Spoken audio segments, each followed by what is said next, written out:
During the spring of 1954, the Yangtze Valley experienced unusually high amounts of precipitation.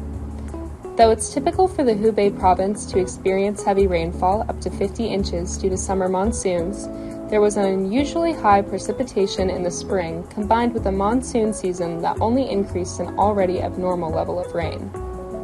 This led to the river reaching heights of 97 feet in Wuhan and 146.6 feet in Jingzhou, causing the floods. With this in mind, there is a lack of information about what specifically caused higher precipitation in the spring. This is due to a lack of information released by the then new Communist China. The magnitude of the flood affected wide areas of China. Amongst the major cities and provinces affected, approximately 193,000 square kilometers were flooded. Millions were impacted, resulting in significant harm to agricultural land and infrastructure.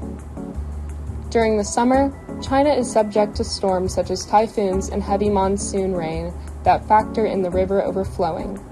Climate change can affect how destructive these storms can get, leading to unpredictable rainfall, which increases the risk of flooding. Humans also increase the risk of flooding by converting floodplains into land used for agriculture.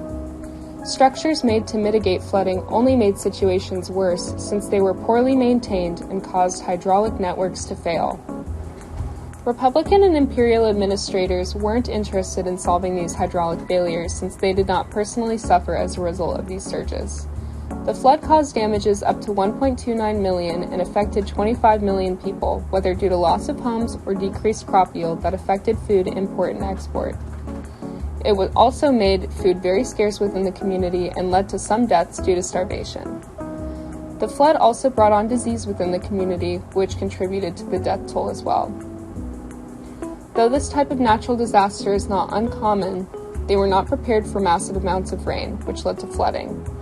Due to this massive loss in infrastructure, there was a bigger push for the Gajoba Dam and the Three Gorges Dam to be built. As China put pressure on the government for new dams, this brought on the construction of these two dams.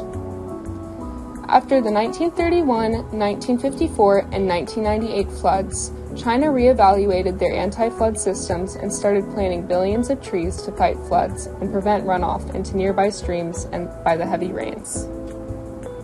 After the 1954 and 1998 floods, the government convinced 2.4 million people to leave the Yangtze River floodplains in order to restore the floodplains naturally. That concludes our video. Thank you for watching.